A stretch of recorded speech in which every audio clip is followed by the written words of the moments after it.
¿Qué le parece si vamos a la palabra? Tenemos unos minutos para compartir la palabra. Yo quiero que esté atento, necesita estar atento, y vamos a buscar en nuestras Biblias en el primer libro de las Crónicas,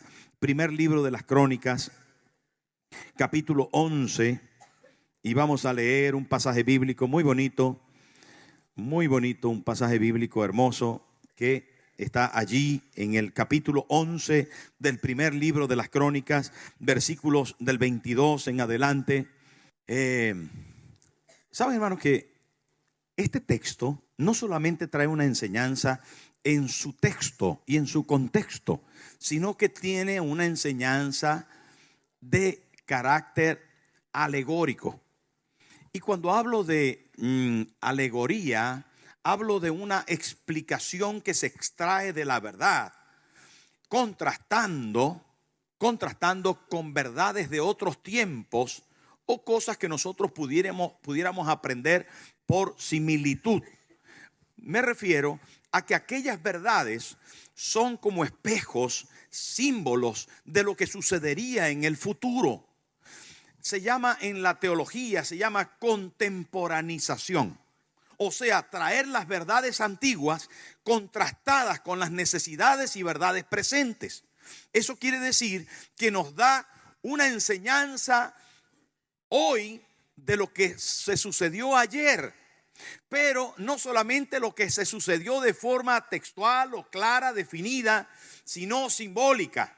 Y aparece en la Biblia muchos símbolos que son importantes notarlos. El apóstol Pablo habla de esta simbología y nos recuerda en un versículo bíblico muy trascendente, muy importante, la siguiente cosa. Dice, hablando el apóstol Pablo relativo a esto, dice: porque las cosas que se escribieron antes para nuestra enseñanza se escribieron, a fin de que por la paciencia y la consolación de las Escrituras tengamos esperanza.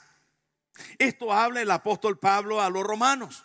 Las cosas que se escribieron antes van a venir a ser importantes para el día de hoy. Y es aquí donde encontramos uno de los pasajes más bonitos, que trae no solamente enseñanza en relación a la verdad aplicada en aquel momento, sino a la nuestra. Y vamos a leer, ¿ya lo tiene? Dice la palabra de Dios en primer libro de las Crónicas, capítulo 11, versículo 22. Benaías, hijo de Joiada, hijo de un varón valiente de Capseel, de grandes hechos. ¿De grandes qué?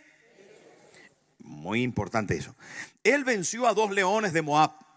También descendió y mató a un león en medio de un foso en tiempo de nieve. Él mismo venció a un egipcio, hombre de 5 codos de estatura. Y el egipcio traía una lanza como un rodillo de tejedor. Mas él descendió con un báculo. ¿Con un qué? Es muy simbólico eso. Muy simbólico. Y arrebató al egipcio la lanza de la mano y lo mató con su misma lanza. Hermano, hemos hablado por muchos meses y seguiremos haciéndolo, porque la Biblia tiene biografías muy trascendentales, muy importantes. Hemos hablado de personajes que vienen a ser espejos para nuestra vida, espejos donde nos miramos y podemos aprender no solamente de nuestros errores, sino también reforzar alguna virtud. Podemos además ver la línea de acción que Dios nos pide que sigamos, contemplar a la luz de las Escrituras la verdad que tenemos que mantener, sostener y defender. Tenemos, hermanos, a la luz de personajes como Benaías, tenemos que entender la palabra de Dios para nuestro provecho. Ahí aparece un hombre que entre las primeras cosas que se le menciona como valiente, como esforzado y como hombre de hechos. Y hay quien dijo que entre el dicho y el hecho hay mucho trecho. Y la realidad de ese trabalengua es patente. Muchas veces hablamos mucho y luego hacemos poco. Y el evangelio es más hechos que palabras. Aunque Cristo es el verbo, pero es el verbo que transforma para hacer. Es el verbo que se pone en obra y que por la palabra fueron hechos. Y esto no solamente en el principio del Génesis, sino en el Nuevo Testamento. Cuando Jesús vino para hacer. Y vino: yo he venido para buscar y para salvar lo que se había perdido. O sea que el Verbo se hizo carne. Inmediatamente el evangelista dice: y habitó entre nosotros y vimos su gloria. Eso de que vimos su gloria son hechos, patentes hechos. Muchas palabras sin hechos no son el evangelio. El evangelio es poder de Dios para transformación. Poder de Dios para el que cree y ver que las cosas cambian. No siempre, hermano, tenemos que quedarnos con palabras. Palabras sin hechos no son el evangelio completo. El evangelio completo son palabras que transforman y traen hechos como consecuencia. Mucho hablas y poco haces, no es el evangelio.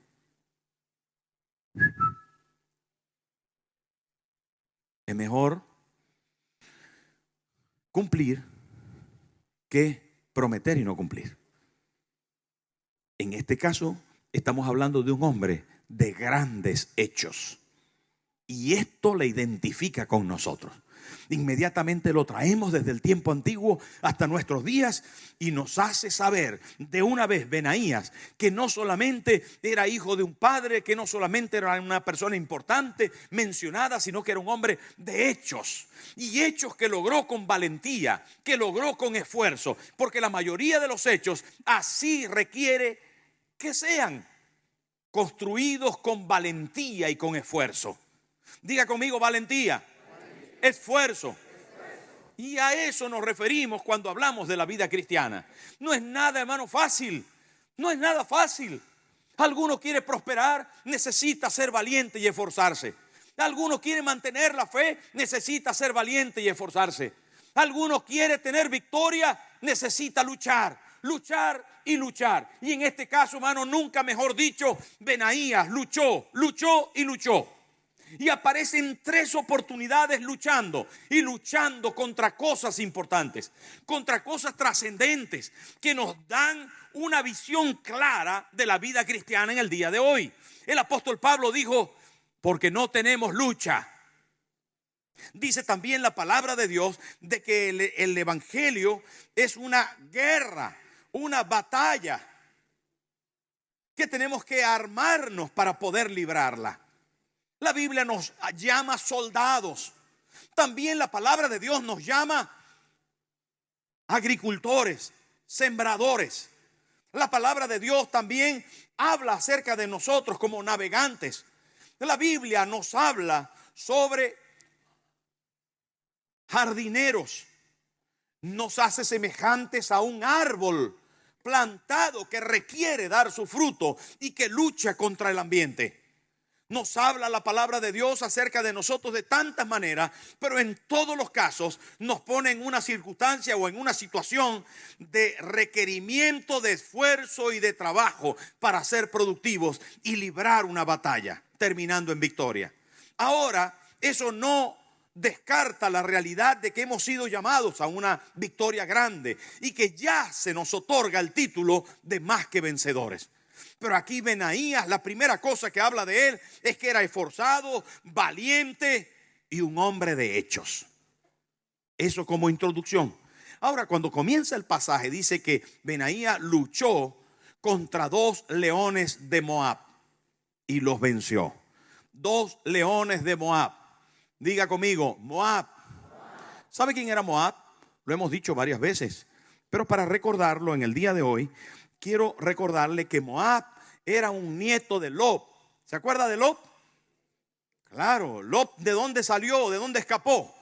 De Sodoma y de Gomorra. ¿Recuerda? Los ángeles le dijeron a Lot: apresúrate, escapa al monte, no sea que perezca.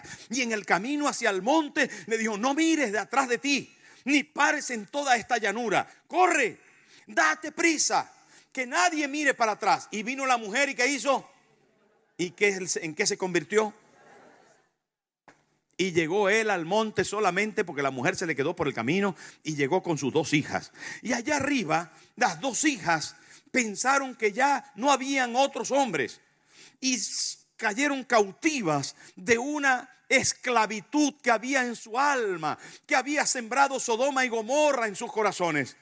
Cayeron cautivas del temor y de el planteamiento de un futuro cierto en Dios, y recurrieron a la carnalidad. Se acostaron con su padre después de emborracharlo y salieron embarazadas, y de ellas nació Amón y Moab. Allí nació Moab, hijo de un incesto, hijo de un pecado de la carne, hijo de la incertidumbre de un futuro cierto en Dios. Allí nació uno que sería de la familia de Abraham, pero que estaba ya desviado desde el principio. Allí nació alguien que era del pueblo, pero que había nacido de la manera más carnal que se podía engendrar un hijo, de el engaño, de la perversión, de la esclavitud de la carne. Por eso a Moab se le llamó y se le dio el símbolo de la carnalidad. De la carnalidad. Y cuando este pasaje nos está hablando de que Benaías luchó contra 2 leones de Moab, no es que eran leones físicos, sino que eran príncipes de Moab. Eran personas importantes, hombres que estaban en la elevada posición de ser príncipes.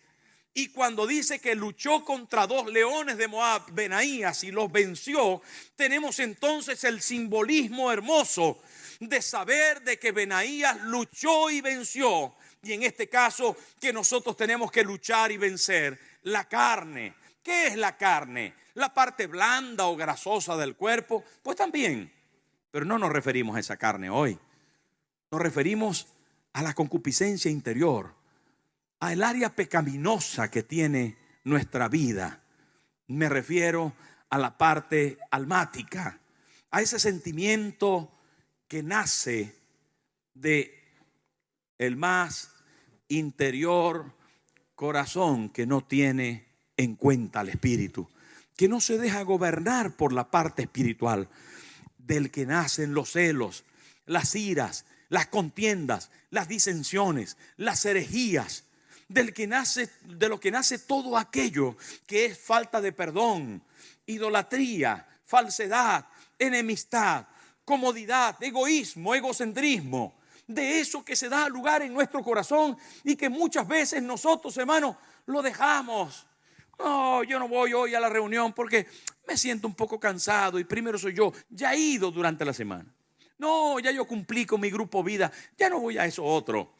No, ya yo di la ofrenda, ya yo esta tarde, como ya ofrendé para Jujuy y para la iglesia, ya esta tarde me dedico toda la tarde a ver la tele. Al fin de cuentas, también yo necesito descansar y me olvido de la palabra. No, ya no hago más, ya hoy no evangelizo. No, ya. ¿Veis?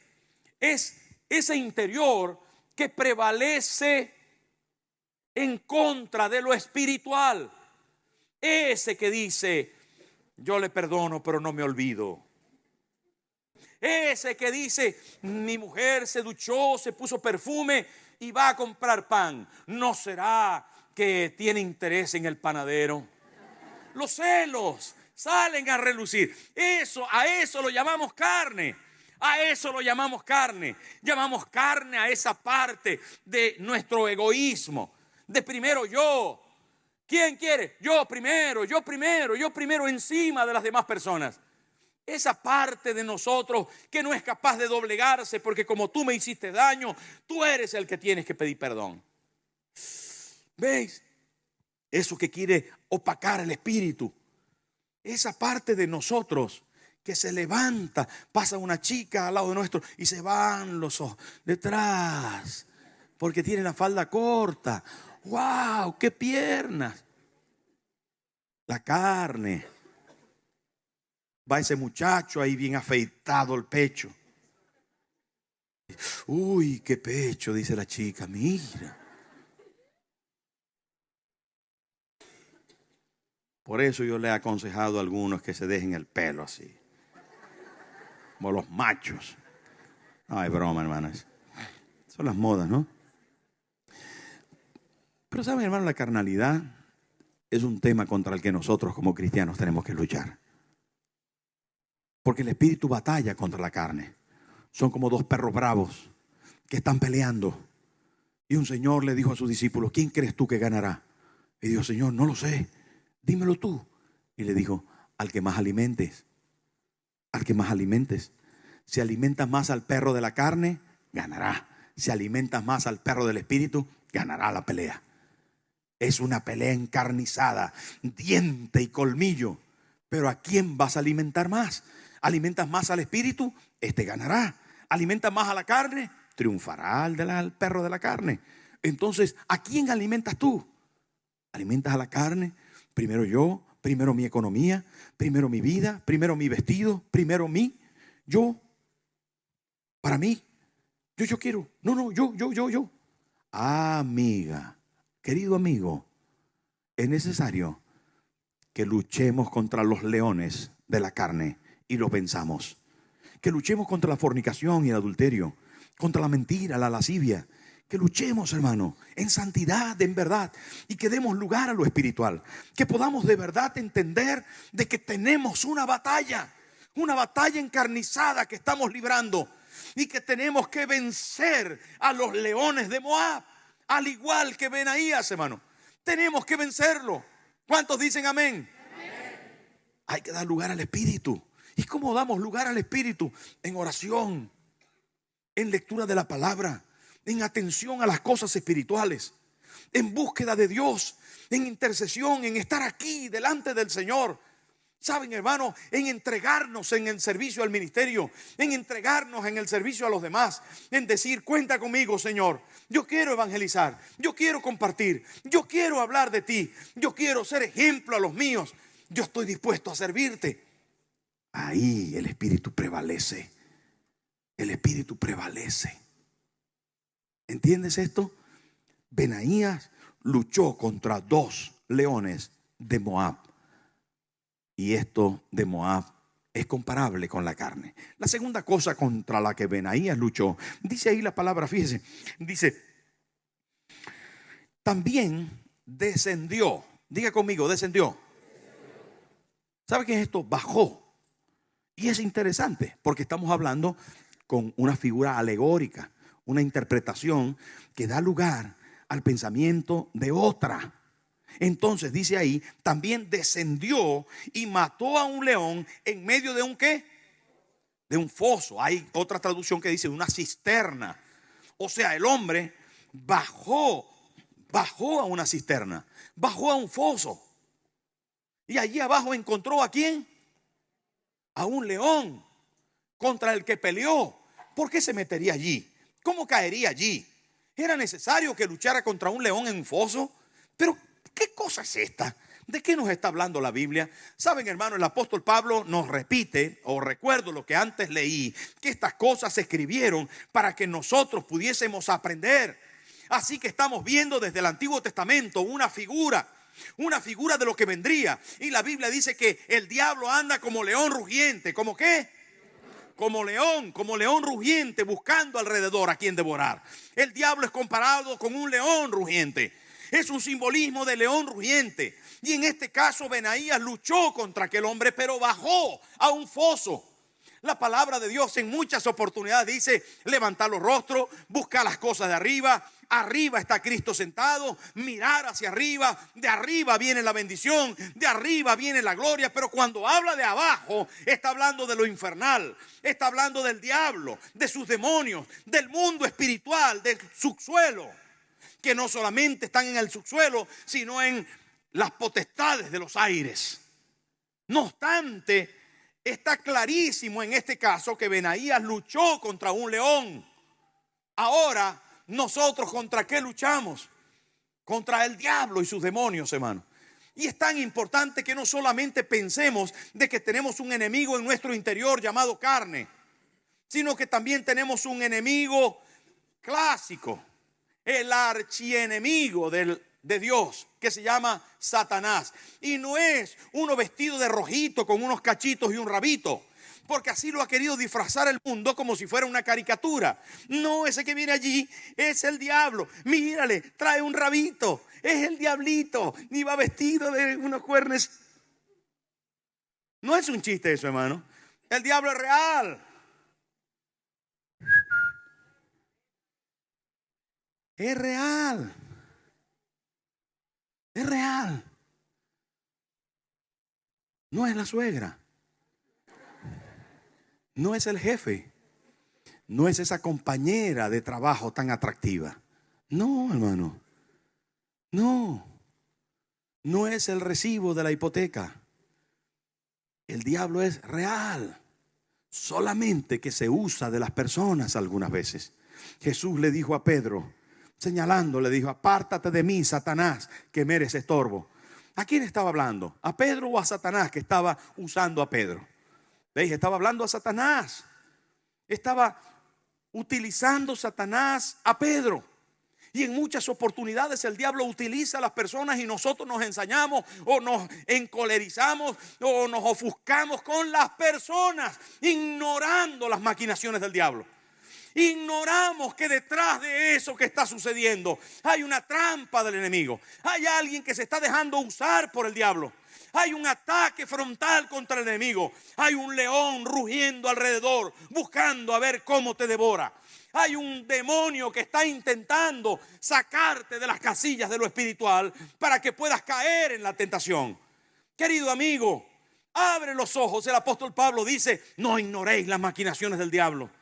Hermano, el diablo vino a hurtar, a matar y a destruir. El diablo vino a separar. El diablo vino para arruinarte. Vino para enfermarte. El diablo vino para robarte tu felicidad, tu alegría, tu paz. Vino para arrancarte tu matrimonio. Pero el Señor vino para darnos vida y vida en abundancia. Él vino para crear en nosotros felicidad, paz, amor y prosperidad. Él vino para devolvernos lo que Dios nos dio en el principio. Y es necesario que lo tengamos claro. Hermano, no te confundas. No te confundas, por favor. No tenemos lucha contra sangre y carne, sino contra principados, contra potestades, contra huestes de las tinieblas, huestes de maldad en las regiones celestes. Están allí acechando.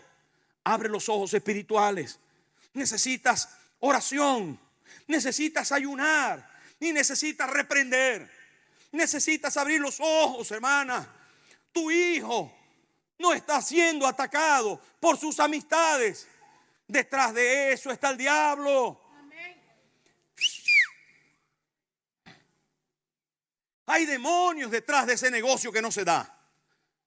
Hay demonios detrás de esa sospecha, de esa intriga, de esa circunstancia que el jefe está viviendo. Hay un mundo espiritual que te quiere empobrecer. Libera los aires. Levántate con valor y dile: en el poderoso nombre de Jesús, suelta, Satanás, lo que es mío. ¿Y sabe qué?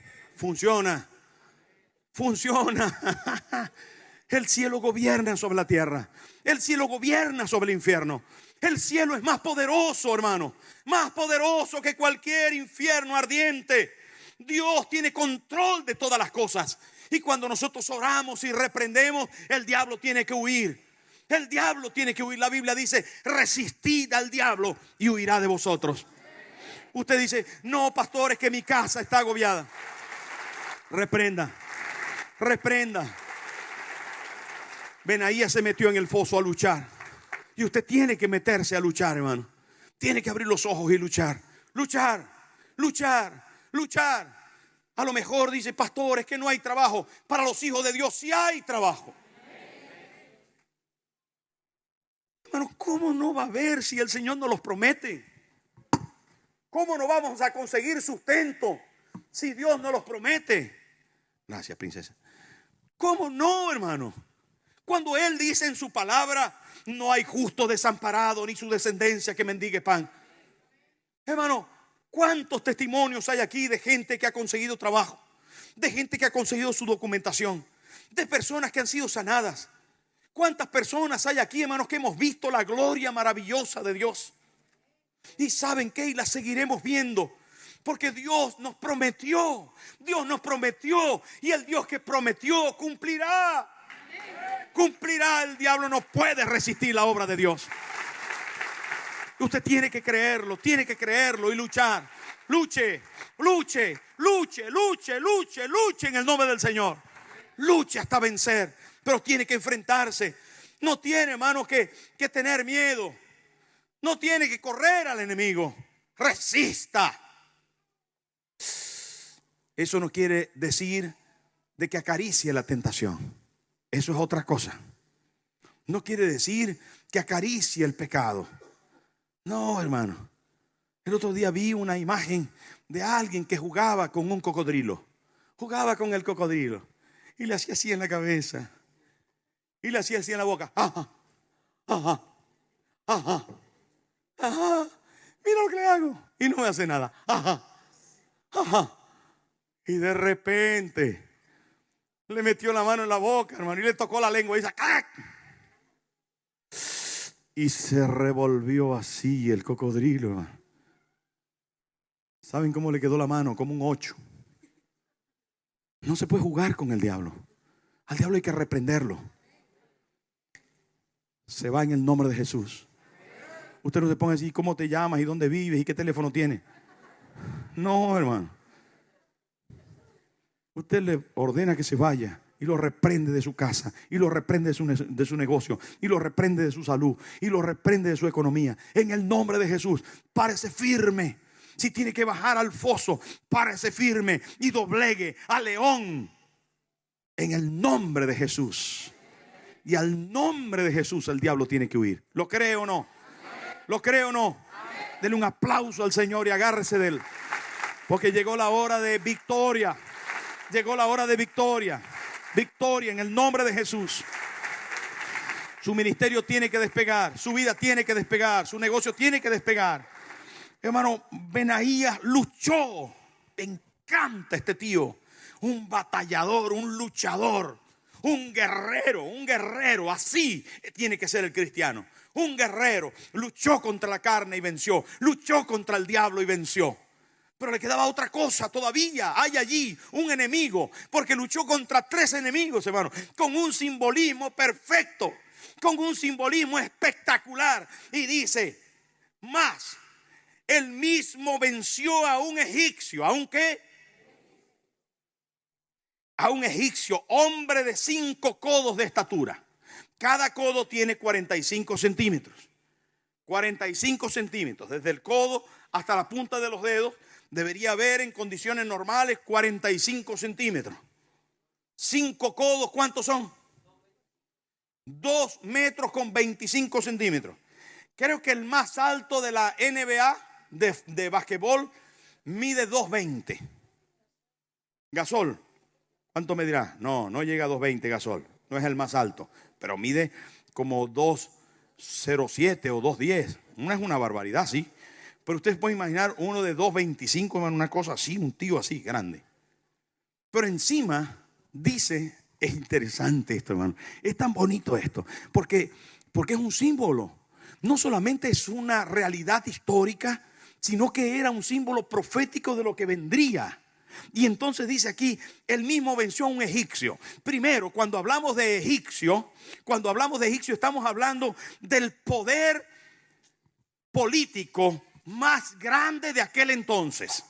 Estamos hablando de una potencia mundial de aquel entonces. Estamos hablando de un gobierno que no era teocrático, de un gobierno político, de un gobierno, hermano, que era idolátrico de aquel entonces. Cuando hablamos de Egipto, hablamos del mundo. ¿Recuerda de dónde sacó Dios a su pueblo Israel?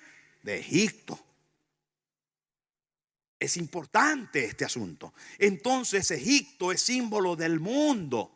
¿Y qué es el mundo? En griego traduce cosmos, como si pensáramos en algún momento, ¿verdad?, que fuera la creación.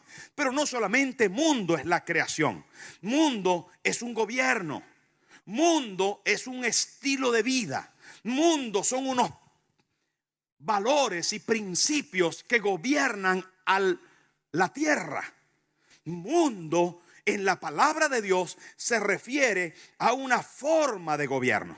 Por lo tanto, cuando hablamos de un egipcio, estamos hablando del código mundanal. Y estamos hablando que tenía en su mano una lanza como un rodillo de telar. Tenía una lanza impresionante, enorme, grande, alto.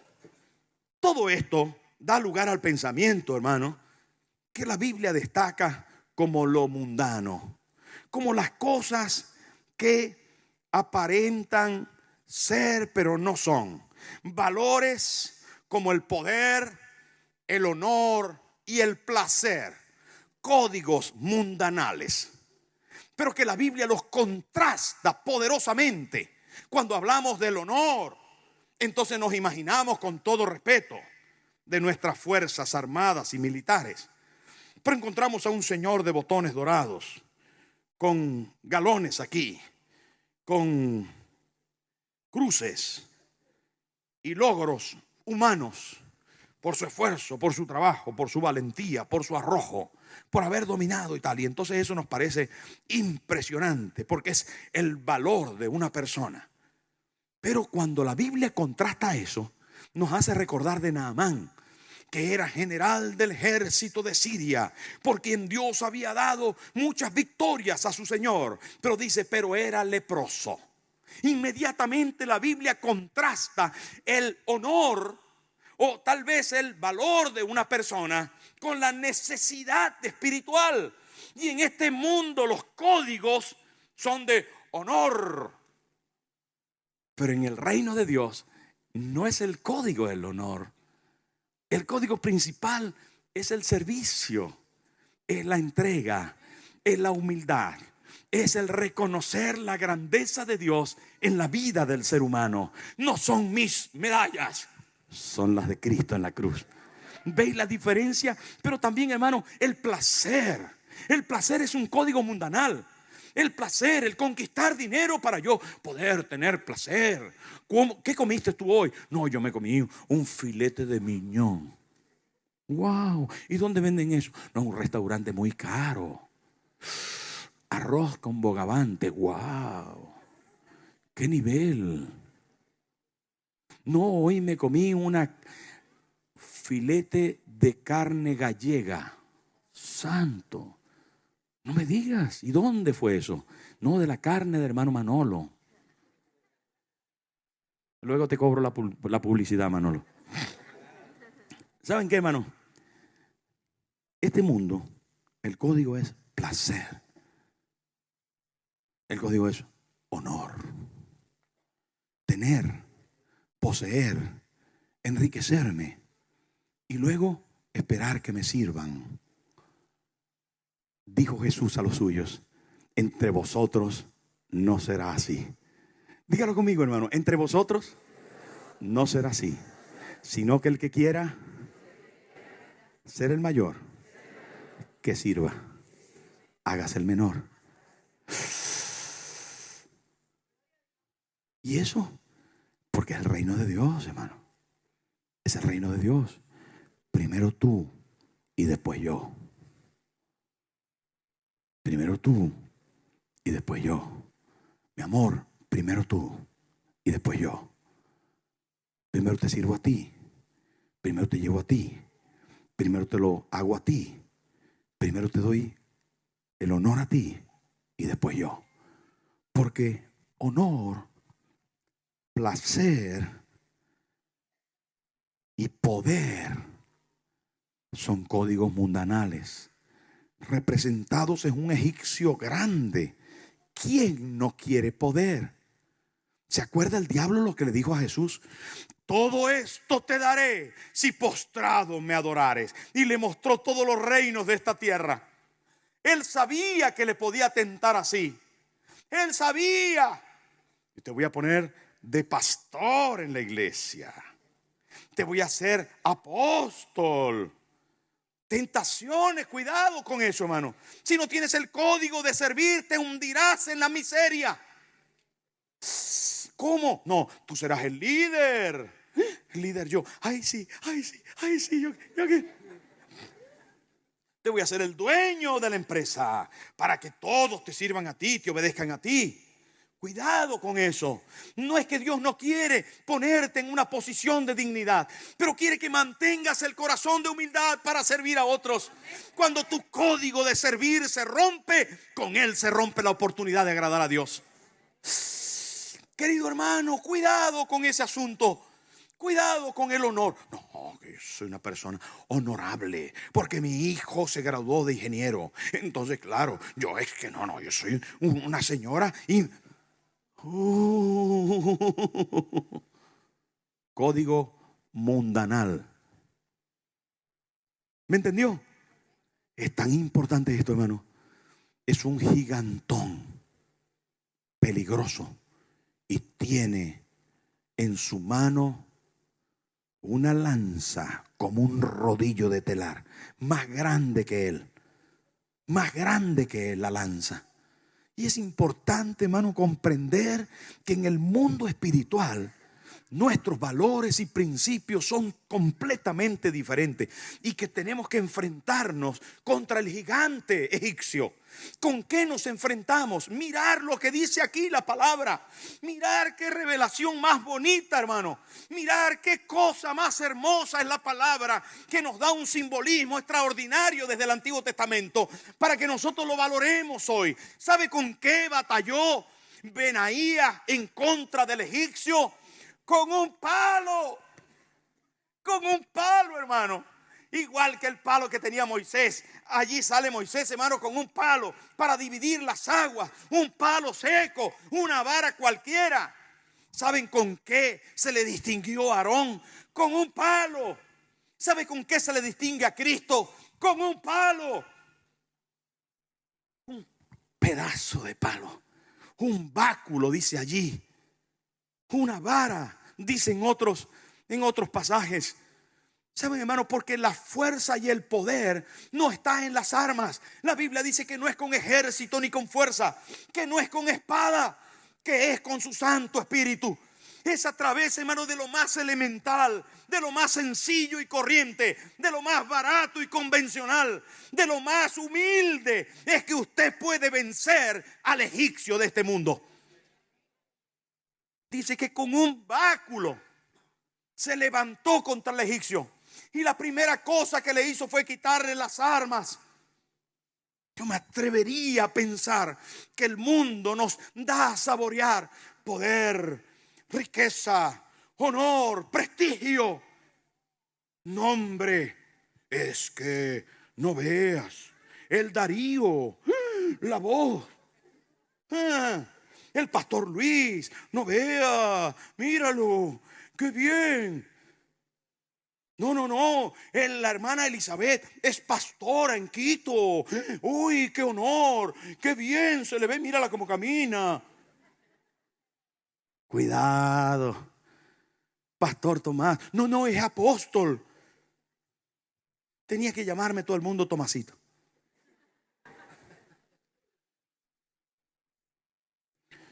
Saben, hermano, es un peligro eso.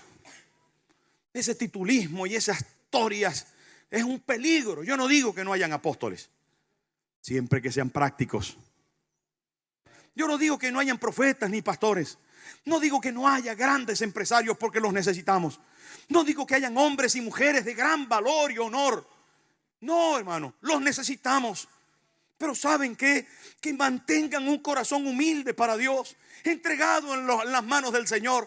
Que sean capaces de comprender que su grandeza se les fue conferida para servir, para servir, para servir, para servir. Cuando pierda la noción del cristianismo y de su esencia, perderá la oportunidad de ser verdaderamente grande, verdaderamente importante. Su trascendencia consiste en estar bajo la sombra del Calvario. Allí está su grandeza, hermano. Allí está su gran honor y su poder. Allí está, hermano, albergados en la cruz y en los brazos de Cristo. Está nuestra oportunidad de hacer algo sobre este mundo, en este mundo, de conmover a las naciones. Hermano, es Él quien nos prometió: pídeme y te daré por herencia a las naciones. Pero esto se requiere vencer al gigante del mundo. Líderes de la iglesia, Y líderes de los grupos vida, líderes de los jóvenes, de los hombres, pastores, maestros. Hermano, tenemos que vencer al gigante egipcio con el báculo de la cruz, con el palo de la cruz, en el nombre de Jesús. Amén. Amén. Denle un aplauso al Señor.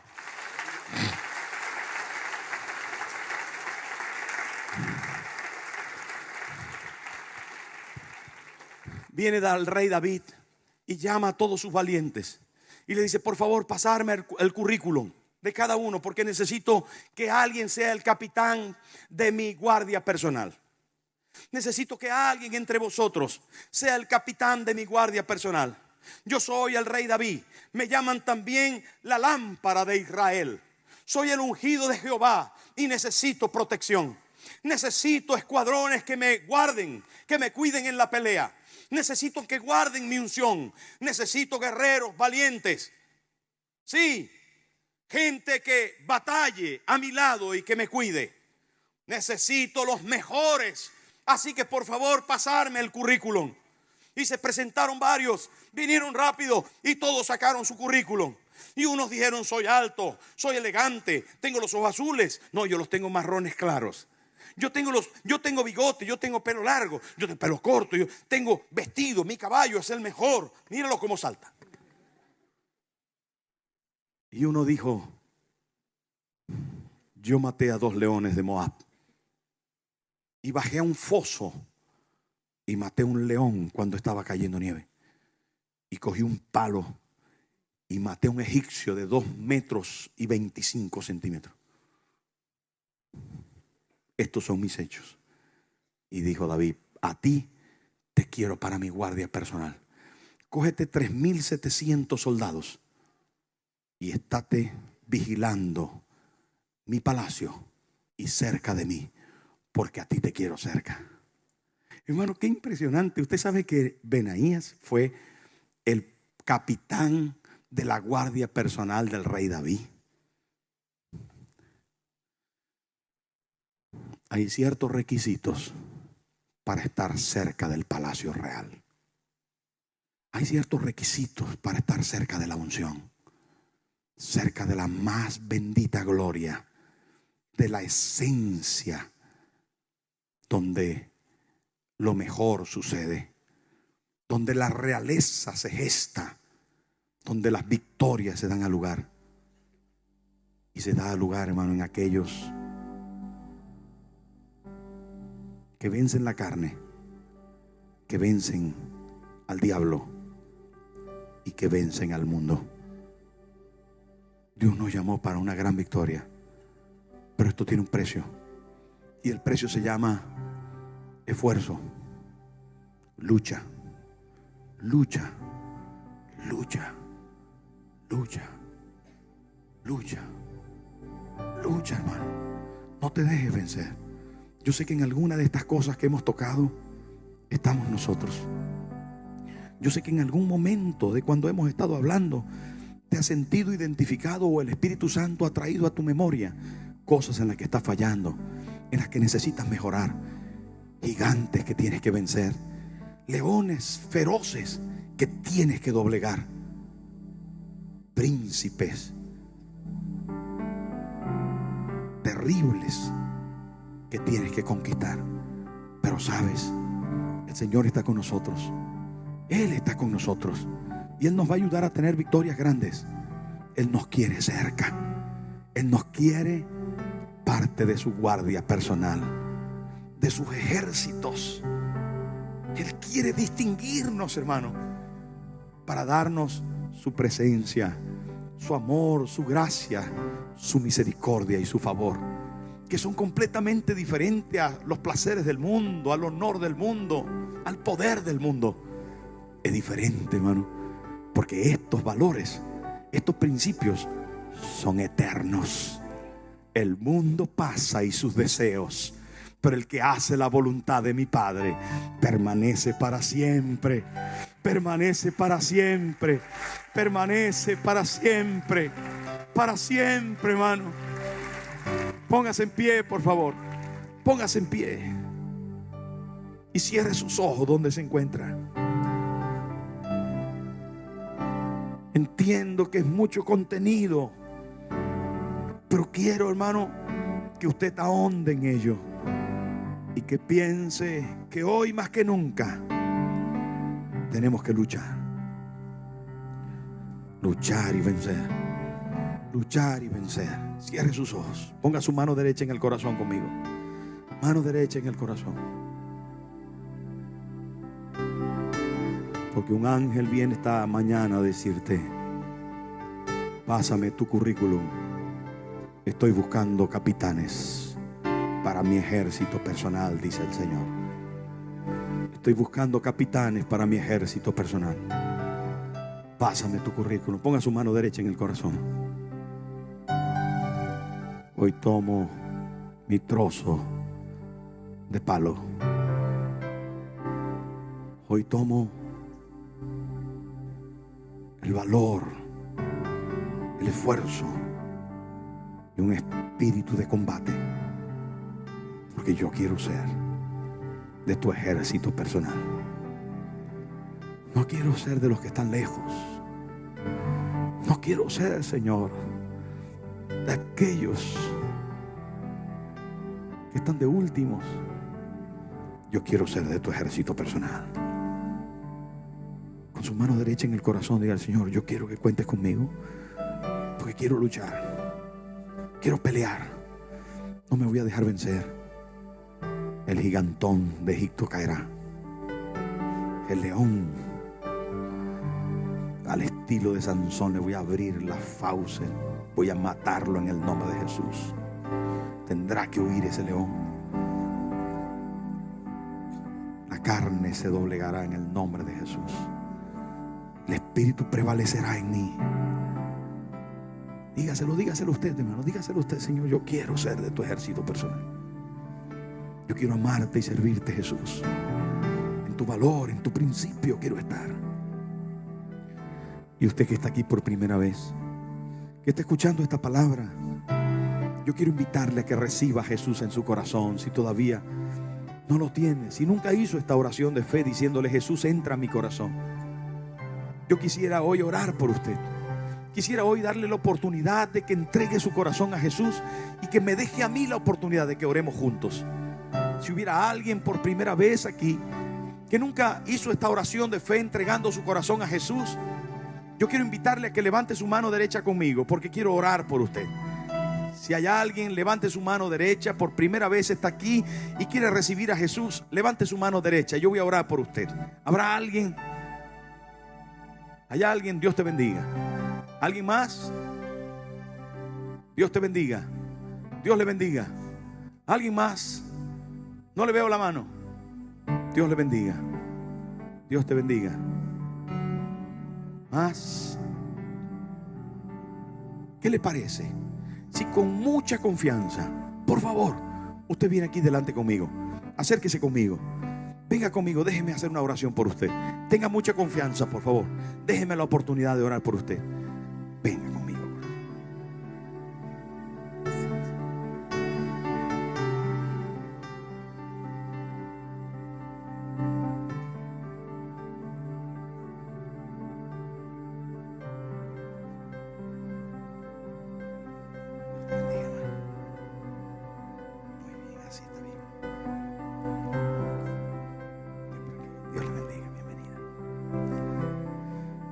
Bienvenido, Señor.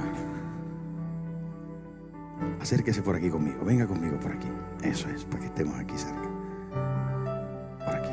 Muy bien.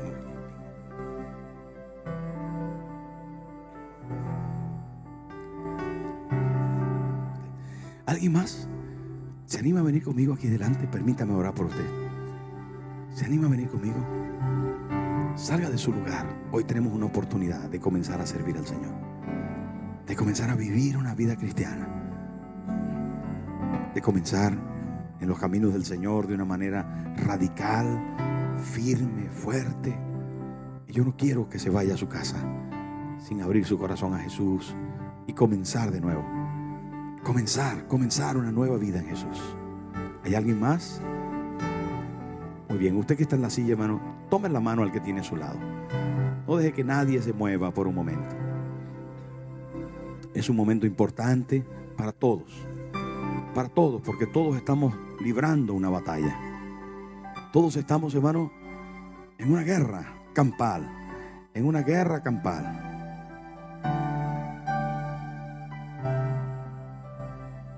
Todos estamos en una guerra fuerte. Y ahora, cierre sus ojos conmigo, y usted que está aquí delante, diga conmigo esta oración. Padre Celestial, en esta mañana vengo a ti porque te necesito. Te pido perdón por mis pecados. He pecado contra ti y hoy te ruego que tu sangre preciosa, Jesús, me limpie de todo pecado. Hoy abro mi corazón y te ruego que entres a él y que te quedes conmigo para siempre. Desde hoy prometo amarte y servirte el resto de mi vida. Quédate en mi corazón. Gracias, Dios.